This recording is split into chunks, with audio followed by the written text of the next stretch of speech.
औज़ुबिल्लाहिमिनश्शैतानिर्रजीम बिस्मिल्लाहिर्रहमानिर्रहीम क़ाल रब्बि इश्रह ली सदरी वयस्सिर ली अमरी वहलुल उक़दतम मिन लिसानी यफ़क़हू क़ौली व लैसा लिल इंसानि इल्ला मा सआ। अस्सलाम वालेकुम फ्रेंड्स, उम्मीद करता हूँ कि आप सब लोग खैरियत से होंगे और अपनी अपनी ज़िंदगियों में बहुत सारा एंजॉय कर रहे होंगे। अगेन आप लोगों को मैं अपने इस यूट्यूब चैनल पे वेलकम करता हूँ। बेसिकली हम लोग कर रहे थे आर्हेनियस का कॉन्सेप्ट किया हमने, उसके बाद ब्रोंस्टेड लोरी का कॉन्सेप्ट किया, यानी एसिड और बेस के थेरीज कर रहे थे हम। तो आज हम जो करने जा रहे हैं बेसिकली वो ब्रोंस्टेड लोरी कॉन्सेप्ट से रिलेटेड जो है वो हम स्पीशीज़ देखने जा रहे हैं, कुछ एसिड्स देखने जा रहे हैं, बेसिस देखने जा रहे हैं कि एसिड और बेस आपस में यानी कि किस तरह मिल के एज अ एसिड एक्ट करते हैं और कैसे एज अ बेस एक्ट करते हैं, और जो आगे वो मज़ीद जनरेट करते हैं यानी उनके कॉन्जुगेट एसिड और कॉन्जुगेट बेस कैसे बनते हैं। ये कुछ स्पीशीज़ हम करने जा रहे हैं आज, यानी कि हमारे पास टेबल है, ये बुक पे भी दिया गया है। ये आप कह सकते हैं एक एक्स्ट्रा चीज़ है। अगर आप लोग इस चीज़ को समझ लेंगे तो आप लोगों को जो ब्रोंस्टेड लोरी का कॉन्सेप्ट है वो इजीली समझ आ जाएगा। ठीक है, तो चलते हैं। यहाँ पे हमारे पास एसिड और बेस हैं, वो आपस में रिएक्शन करेंगे, यानी आपस में जब हम उनको मिलाएंगे एक एज ए एसिड एक्ट करेगा, दूसरा एज ए बेस एक्ट करेगा, और आगे जो है ना उनकी कंजुगेट एसिड और कंजुगेट बेस जो है ना वो जनरेट होगी। अच्छा, इस टॉपिक पे जाने से पहले आप लोगों को मैं एक चीज़ समझा दूँ कि जितने भी मालिक्यूल होते हैं, जितने भी एसिड हो या बेस हो, ठीक है, मालिक्यूल की बात कर रहा हूँ, तो वो बेसिकली अपनी ओरिजिनल फॉर्म में न्यूट्रल होते हैं, यानी उनके अंदर पॉजिटिव और नेगेटिव चार्जेस इक्वल होते हैं। जब पॉजिटिव और नेगेटिव चार्ज एक मॉलिक्यूल के अंदर इक्वल हो, अगर उसके अंदर से आप एक पॉजिटिव कम करेंगे तो इसका मतलब क्या है कि उसके ऊपर नेगेटिव चार्ज आ जाएगा। नेगेटिव क्यों आएगा? क्योंकि जाहिर है पहले पॉजिटिव और नेगेटिव बैलेंस थे, लेकिन जैसे ही आपने पॉजिटिव निकाला तो उसके ऊपर जाहिर है नेगेटिव वहाँ पे ज़्यादा हो गए, पॉजिटिव कम हो गए। इसी तरह अगर आप एक नेगेटिव निकालेंगे तो उसके अंदर पॉजिटिव ज़्यादा हो जाएंगे, यानी उसके ऊपर पॉजिटिव, पूरे मॉलिक्यूल के ऊपर पॉजिटिव चार्ज आ जाएगा। तो इस तरह पॉजिटिव और नेगेटिव चार्जेस आते हैं, इस चीज़ को थोड़ा सा समझिएगा। तो यहाँ पे हम चूँकि पॉजिटिव और नेगेटिव चार्जेस को डील करना है तो इस वजह से ये चीज़ मैंने आप लोगों को बता दी है। अब चलते हैं अपने टॉपिक पे। सबसे पहले हमारे पास एसिड है HNO3, और इसको हम वाटर के अंदर डिजोल्व कर रहे हैं। ठीक है, यानी वाटर और HNO3 को हमने आपस में मिक्स किया तो हमारे पास क्या बना, आगे कंजुगेट एसिड और कंजुगेट बेस बने हैं इनके। अब यहाँ पे देखें, यहाँ पे जो एसिड है ये प्रोटॉन दे रहा है अपना। ठीक है, ये जो HNO3 है ये अपना, ये जो हाइड्रोजन H पॉजिटिव आयन है, ये H पॉजिटिव आयन किसको दे रहा है? ये H2O वाटर को दे रहा है। तो जब ये H पॉजिटिव देगा तो ये एज ए एसिड एक्ट करेगा, और जब वाटर इस प्रोटॉन को एक्सेप्ट करेगा तो एज अ बेस एक्ट करेगा। ठीक है, तो अब यहाँ पे आप देखें कंजुगेट एसिड बन गया, ये जब H3O पॉजिटिव बन गया और साथ में NO3 नेगेटिव बन गया। अब आप इसको देखें तो ये जो है ना अगेन प्रोटॉन दे सकता है। ये H3O पॉजिटिव जो है ये अगेन इसके अंदर एबिलिटी है कि ये प्रोटॉन दे सकता है। जब ये प्रोटॉन दे सकता है तो ये एज एसिड एक्ट करेगा, तो ये कंजुगेट एसिड हो गया। और दूसरी साइड पे जो NO3 नेगेटिव है वो प्रोटॉन एक्सेप्ट कर सकेगा, यानी अगर प्रोटॉन एक्सेप्ट करेगा, जब प्रोटॉन एक्सेप्ट करेगा तो एज अ बेस एक्ट करेगा। उसके बाद नेक्स्ट हमारे पास है सल्फ्यूरिक एसिड है और साथ में वाटर है। जब सल्फ्यूरिक एसिड को वाटर के अंदर यानी कि डिजोल्व करेंगे या दोनों को आपस में मिक्स करेंगे तो H2SO4, ये जो सल्फ्यूरिक एसिड है ये H पॉजिटिव आयन देगा, किसको? वाटर को। तो जब ये आयन देगा ये एज ए एसिड एक्ट करेगा और water as a base act करेगा, क्योंकि ये प्रोटॉन एक्सेप्ट कर रहा है। ठीक है, according to Bronsted Lowry concept. तो ये अगेन H3O पॉजिटिव बन गया, और साथ में जब इसमें से एक H निकल गया तो ये क्या बन गया? HSO4 negative. अब नेगेटिव चार्ज क्यों आया? मैंने पहले ही बताया था कि पॉजिटिव और नेगेटिव एक मॉलिक्यूल के अंदर इक्वल होते हैं। जब इसमें से एक पॉजिटिव निकल गया, एक H पॉजिटिव निकल गया, तो इसके ऊपर फिर क्या आ गया? -1 चार्ज आ गया, या जस्ट आप सिंगल आप इसको माइनस भी लिख सकते हैं। तो ये HSO4 नेगेटिव बन गया।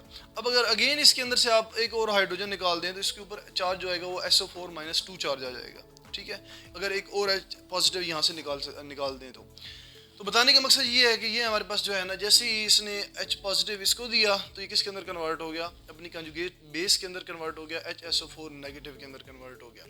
अब आप देखें इन दोनों के अंदर देखें तो H3O पॉजिटिव अगेन क्या है? H पॉजिटिव दे सकता है, तो ये कंजुगेट एसिड के तौर पे एक्ट कर रहा है, और HSO4 नेगेटिव ये H पॉजिटिव एक्सेप्ट कर सकता है, तो इस वजह से ये कंजुगेट बेस के तौर पे एक्ट कर रहा है। समझ आ गई इस चीज़ की? नेक्स्ट है हमारे पास HCN है और साथ में वाटर है। अगेन HCN यहाँ पे एज एन एसिड एक्ट कर रहा है, हाइड्रोजन साइनाइड। तो क्या कर रहा है? यानी वाटर प्रोटॉन एक्सेप्ट कर रहा है। जब वाटर प्रोटॉन एक्सेप्ट करेगा H3O पॉजिटिव के अंदर कन्वर्ट हो जाएगा, और ये CN नेगेटिव के अंदर कन्वर्ट हो जाएगा। यहाँ पे आप देखिए जैसे ही H पॉजिटिव आयन इसके अंदर से निकलेगा तो ये किसके अंदर कन्वर्ट हो गया, CN नेगेटिव के अंदर कन्वर्ट हो गया। तो यहाँ पे आप देखें अगेन H3 पॉजिटिव के अंदर प्रोटॉन देने की एबिलिटी है, जब ये प्रोटॉन देगा तो ये कंजुगेट एसिड की तरफ एक्ट करेगा, और CN नेगेटिव जो है ये प्रोटॉन एक्सेप्ट करेगा, प्रोटॉन एक्सेप्ट करने की कैपेबिलिटी रखता है, तो इस वजह से ये कंजुगेट बेस के तौर पे एक्ट करेगा। कंजुगेट बेस, कंजुगेट क्यों बोला है हमने, क्योंकि ये HCN यानी कि एसिड से जनरेट हो रहा है। किससे जनरेट हो रहा है, एसिड से जनरेट हो रहा है। एसिड से किस में जनरेट हो रहा है, कंजुगेट बेस जनरेट हो रही है, तो इस वजह से इसको हमने कंजुगेट बोला है। कंजुगेट कहते हैं अपोजिट को कहते हैं, ठीक है। उसके बाद CH3COOH, ये मेरे पास एसिड है और साथ में क्या है, वाटर है। अगेन ये है ये CH3COOH जो है ये क्या है, ये एसिड एक्ट कर रहा है और water as a base act कर रहा है। तो यहाँ से जो एसिड जो है ये प्रोटॉन देगा और जो बेस है वो प्रोटॉन एक्सेप्ट करेगी, तो इस तरह ये H3O पॉजिटिव के अंदर कन्वर्ट हो जाएगा ये वाटर प्रोटॉन एक्सेप्ट करके, और ये CH3COO नेगेटिव रह जाएगा। और यहाँ पे देखें ये H पॉजिटिव जब निकलेगा तो जाहिर है इसके ऊपर -1 चार्ज आ जाएगा। अगेन यहाँ पे H3O पॉजिटिव के अंदर कैपेबिलिटी की प्रोटॉन देगा, प्रोटॉन दे सकता है वो, तो इस वजह से कंजुगेट एसिड के तौर पे एक्ट कर रहा है, और ये प्रोटॉन एक्सेप्ट कर सकेगा, तो इस वजह से ये कंजुगेट बेस के तौर पे एक्ट कर रहा है। अगेन नेक्स्ट हमारे पास इक्वेशन है वाटर है और अमोनिया है। अब वाटर और अमोनिया में जो है ना, अमोनिया क्या है कि एज अ बेस एक्ट कर रहा है और water as an acid act कर रहा है, यानी वाटर प्रोटॉन देगा और अमोनिया प्रोटॉन एक्सेप्ट करेगा, तो ammonia as a base act कर रहा है, तो अमोनिया प्रोटॉन एक्सेप्ट करके इसके कंजुगेट एसिड के अंदर कन्वर्ट हो जाएगा NH4 पॉजिटिव के अंदर, और वाटर जो है ना जब इसके अंदर से एक प्रोटॉन निकल जाएगा तो ये जस्ट OH रह जाएगा, OH नेगेटिव यानी हाइड्रोक्साइड आयन रह जाएगा। तो अब यहाँ पे देख रहे हैं ये अगेन जो अमोनिया ये प्रोटॉन देने की कैपेबिलिटी रखता है, तो इस वजह से ये क्या है, ये कंजुगेट एसिड के तौर पे एक्ट कर रहा है, और जो हाइड्रोक्साइड है ये क्या है, प्रोटॉन एक्सेप्ट करने की कैपेबिलिटी रखता है, तो ये कंजुगेट बेस के तौर पे एक्ट कर रहा है।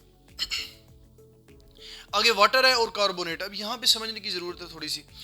यहाँ पे अब देखें ये जो वाटर है, वाटर क्या है, एज एन एसिड एक्ट कर रहा है, और जो कार्बोनेट है ये एज ए बेस एक्ट कर रहा है, ठीक है। ये कार्बोनेट आयन है यहाँ पे, ठीक है। हमने पढ़ा था ब्रॉन्स्टेड-लोरी कॉन्सेप्ट के अंदर कि एसिड और बेस जो है वो मॉलिक्यूल और आयन भी हो सकते हैं, ठीक है, मॉलिक्यूल या फिर आयन। तो यहाँ पे आप देखें ये जो बेस है ये क्या एक्ट कर रही है, एज ए यानी कि आयन है, हमारे पास ion as a base act कर रहा है। तो यहाँ पे जैसे ही एक वाटर अपना एक हाइड्रोजन H पॉजिटिव आयन देगा इसको, अब देखिए जैसे ही इसके अंदर H पॉजिटिव आयन ऐड होगा तो इसके अंदर से चार्ज जो है ना वो -2 से क्या हो जाएगा, -1 हो जाएगा। क्यों, क्योंकि जैसे ही H पॉजिटिव आयन इसके अंदर एंटर होगा, ये देखिए ना मैथ का आप लोगों ने रूल कानून पढ़ा हुआ होगा कि +1 और -2 जो है इसका आंसर क्या आएगा, -1, ठीक है। तो इसके ऊपर होल के ऊपर चार्ज क्या आ जाएगा, -1 आ जाएगा, यानी कि जैसे ही एक H पॉजिटिव आयन इसके अंदर ऐड होगा तो इसके ऊपर चार्ज क्या आ जाएगा, -1 आ जाएगा। तो ये आप देखें ये जैसे ही हाइड्रोजन आयन इसके अंदर ऐड हुआ तो ये HCO3 -1 बन गया, यानी इसको बोलते हैं बाइकार्बोनेट आयन बोलते हैं। तो ये बाइकार्बोनेट आयन बन गया और साथ में हाइड्रोक्साइड आयन बन गया। अब बाइकार्बोनेट आयन के अंदर कैपेबिलिटी है कि वो प्रोटॉन दे सकता है, अगेन प्रोटॉन दे के किसके अंदर कन्वर्ट हो सकता है, कार्बोनेट के अंदर कन्वर्ट हो सकता है। तो जैसे ही ये प्रोटॉन यानी कि इसके अंदर प्रोटॉन देने की कैपेबिलिटी है, ये एज अ कंजुगेट एसिड के तौर पे एक्ट कर रहा है, और हाइड्रोक्साइड आयन प्रोटॉन एक्सेप्ट करने की कैपेबिलिटी रखता है, तो ये कंजुगेट बेस के तौर पे एक्ट कर रहा है। लास्ट इक्वेशन है हमारे पास HCl प्लस बाइकार्बोनेट आयन। अब यहाँ पे बाइकार्बोनेट आयन अगेन हमने ले लिया क्योंकि बाइकार्बोनेट आयन के अंदर जो है ना हाइड्रोजन एक्सेप्ट करने की कैपेबिलिटी है अभी। तो HCl जो है ये क्या है, ये प्रोटॉन यानी कि डोनेट करेगा, जब ये प्रोटॉन डोनेट करेगा तो एसिड एक्ट करेगा, और ये बाइकार्बोनेट है ये प्रोटॉन एक्सेप्ट करेगा, तो ये प्रोटॉन एक्सेप्ट करके यानी कि इसके अंदर ये प्रोटॉन एक्सेप्ट करेगा तो क्या यानी कि एक्ट करेगा एज अ बेस एक्ट करेगा।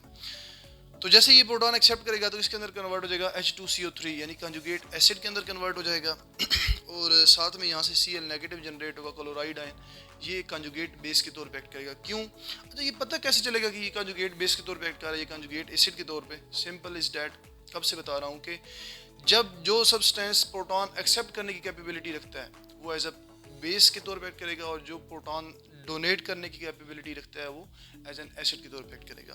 तो यहाँ पे H2CO3 प्रोटॉन डोनेट करेगा, तो इस वजह से ये एज अ कंजुगेट एसिड के तौर पे एक्ट कर रहा है, और क्लोराइड आयन चूंकि प्रोटॉन एक्सेप्ट करने की कैपेबिलिटी रखता है तो इस वजह से कंजुगेट बेस के तौर पे एक्ट करेगा। नेक्स्ट है हमारे पास problem 10.1, what are conjugate bases of each of the following. ये हमारे पास जो है ना यानी कि ए है, जो डिफरेंट सब्सटेंसेस दी गए हैं ए के अंदर, और इनकी हमने क्या बनानी है, कंजुगेट बेसिस बनानी है, ठीक है। यानी कि समझ लेगा ये एसिड है और इनके हमने क्या बनानी है, कंजुगेट बेसिस बनानी है। तो चेक करते हैं सबसे पहले ये हमारे पास HS-1 है, ठीक है। तो अब जब अगर ये एसिड के तौर पे एक्ट कर रहा है तो जाहिर है इसने प्रोटॉन क्या करना है, डोनेट करना है। तो जब ये अपना एक प्रोटॉन डोनेट करेगा तो एस के ऊपर ऑलरेडी -1 चार्ज है, तो इसने एक H पॉजिटिव आयन और डोनेट कर दिया, तो ये किसके अंदर कन्वर्ट हो जाएगा, S-2 के अंदर कन्वर्ट हो जाएगा। तो ये क्या है, ये S-2 के अंदर कन्वर्ट हो गया है, प्रोटॉन डोनेट कर गए, तो ये S-2 क्या एक्ट कर रहा है, एज अ कंजुगेट बेस के तौर पे एक्ट कर रहा है। नेक्स्ट हमारे पास है H3O पॉजिटिव। ये हाइड्रोनियम आयन है H3 पॉजिटिव के अंदर, जब ये प्रोटॉन डोनेट करेगा तो जाहिर है ये किसके अंदर कन्वर्ट हो जाएगा, H2O के अंदर कन्वर्ट हो जाएगा, तो ये इसकी क्या होगी, कंजुगेट बेस होगी। नेक्स्ट हमारे पास H2PO4-1। ये H2PO4-1 है, जाहिर है इसके अंदर जो है ना, यानी कि चार्ज ऊपर क्या है, -1 है। अब इसके पास 2 प्रोटॉन है, अगर ये एक प्रोटॉन लूज करेगा तो ये किसके अंदर कन्वर्ट हो जाएगा, HPO4-2 के अंदर। ये क्या कहलाएगा, ये इसकी कंजुगेट बेस होगी। और स्टिल ये अगेन जो है ना, इसके अंदर अभी स्टिल एबिलिटी है कि ये एक H जो है ना वो और भी लूज कर सकता है। जब ये एक H और डोनेट कर सकता है, तो एक H पॉजिटिव आयन अगर ये और डोनेट करेगा तो ये किसके अंदर कन्वर्ट हो जाएगा, फॉस्फेट आयन के अंदर कन्वर्ट हो जाएगा, PO4-3 के अंदर, ठीक है। तो फिर अगर ये एक और H पॉजिटिव अपना डोनेट करता है तो ये -3 इसके ऊपर चार्ज आ जाएगा, जिसे हम फॉस्फेट कहते हैं, फॉस्फेट आयन। नेक्स्ट हमारे पास है HSO4-1 है। अब यहाँ पे क्या है, इसके अंदर जो है ना ये कैपेबिलिटी है कि ये प्रोटॉन डोनेट कर सकता है। जब ये प्रोटॉन डोनेट करेगा तो हमने चूंकि इसकी कंजुगेट बेस बनानी है ना, तो कंजुगेट बेस तभी बनेगी जब ये प्रोटॉन डोनेट करेगा। तो जब ये प्रोटॉन डोनेट करेगा तो ये किसके अंदर कन्वर्ट हो जाएगा, SO4-2 के अंदर। ऑलरेडी इसके ऊपर -1 चार्ज है, जब एक H पॉजिटिव आयन निकल जाएगा तो एक नेगेटिव चार्ज जो है वो बढ़ जाएगा, तो वो SO4-2 के अंदर कन्वर्ट हो गया। नेक्स्ट हमारे पास HF है, जिसे जो है ना हाइड्रोफ्लोरिक एसिड भी कहते हैं हम, जिस तरह हाइड्रोक्लोरिक एसिड है, ठीक है। तो HF जो है ना, जैसे ये H अपना डोनेट करेगा, हाइड्रोजन H पॉजिटिव डोनेट करेगा, तो बेसिकली ये इसकी जो कंजुगेट बेस बनेगी वो F नेगेटिव बनेगी, F-1 या S simple F negative. Next हमारे पास एसिटिक एसिड है C3COOH। जब ये अपना प्रोटॉन डोनेट करेगा, ये भी एसिड एक्ट कर रहा है, जब प्रोटॉन डोनेट करेगा तो क्या बन जाएगी इसकी conjugate base, CH3COO negative. Next हमारे पास एक कम्प्लेक्स है, ये थोड़ा सा समझना इसके लिए आप लोगों के लिए मुश्किल है, आप लोगों के लेवल पे, तो भाई मैं बता देता हूँ। ये हमारे पास है एल्यूमिनियम है, इसके साथ 6 वाटर जो है ना अटैच है, ठीक है। ये जो मेटल होते हैं, मेटल डिफरेंट कम्प्लेक्सेस बनाते हैं, ये जो ट्रांजिशन मेटल हो गया और इसके अलावा बाकी मेटल भी जो है ये यानी कि कम्प्लेक्सेस बनाते हैं। तो कम्प्लेक्सेस बनाने की वजह से जो है ना इनके साथ जो है ना ये 6 वाटर के मालिक्यूल अटैच होते हैं, या और भी जो है ना डिफरेंट मालिक्यूल साथ इनके अटैच होते हैं, वो न्यूट्रल भी हो सकते हैं, आयन भी हो सकते हैं इनके साथ। तो ये एक हमारे पास जो है ना कम्प्लेक्स है एल्यूमिनियम, इसके साथ आगे जो है ना 6 हाइड्रेट अटैच है, और ऊपर जो है ना इसके ऊपर चार्ज है +3। एल्यूमिनियम की वैलेंसी जो होती है वो चूँकि 3 होती है, उसकी ऑक्सीडेशन स्टेट जो है ना फिर क्या होगी, +3 होगी। तो +3 इसकी ऑक्सीडेशन स्टेट है। अब हमने बेसिकली यहाँ पे कैसे पता चलेगा कि ये एज एन एसिड एक्ट कर रहा है, जब ये कैसे प्रोटॉन देगा, तो यहाँ पे इसकी जो है ना जो चार्ज है वो हमने डाउन करना है। जब भी आप चार्ज डाउन करेंगे यानी कि नेगेटिव की तरफ लेके जाएंगे, तो बेसिकली उसकी क्या बनेगी, कंजुगेट बेस बनेगी। अब ऊपर आप देख रहे हैं यहाँ पे ये न्यूट्रल था तो इसको -1 के अंदर ले गए, ये -1 था तो -2 के अंदर ले गए, ये -1 -2 के अंदर ले गए, ये पॉजिटिव था तो न्यूट्रल के अंदर ले गए, ये -1 था तो -2 के अंदर ले गए। तो ये +3 है, तो या इसको हम यानी कि अगर +2 के अंदर ले जाएंगे, +1 के अंदर ले जाएंगे, तो तब जाके यानी कि इसकी क्या बनेगी, कंजुगेट बेस बनेगी। समझ आ गई है। तो चूंकि इसका चार्ज हम +3 से +2 कर रहे हैं, तो यहाँ पे हम क्या ऐड कर रहे हैं, ये हाइड्रो ऑक्साइड आयन ऐड कर रहे हैं। जब हाइड्रो ऑक्साइड आयन ऐड करेंगे इसके अंदर, तो ये बेसिकली क्या बन जाएगी, इसकी कंजुगेट बेस बन जाएगी। ये थोड़ा सा मुश्किल है, अगर आप लोगों को समझ आ जाता है तो वेल एंड गुड। नेक्स्ट हमारे पास है बी पार्ट है, give the conjugate acids of the following. अब हमने कंजुगेट एसिड्स बनाने हैं इनके, हमें समझ ले कि बेसिस दी गई हैं, हमने इनके आगे कंजुगेट बेसिस बनानी है, एसिड बनाने हैं, कंजुगेट एसिड यानी कि प्रोटॉन एक्सेप्ट करवाना है। ये जो जितने भी सब्सटेंसेस दी गए हैं इनको हमने प्रोटॉन एक्सेप्ट करवाना है, और जो चीज़ आगे बनेगी वो हमारे पास क्या बनेगी, आगे कंजुगेट एसिड बनेगी उनके। ये हाइड्रोक्साइड आयन है, जब इसके अंदर H पॉजिटिव आयन ऐड करेंगे तो ये क्या बन जाएगा, H2O बन जाएगा। ये क्या बन गया, इसका कंजुगेट एसिड बन गया।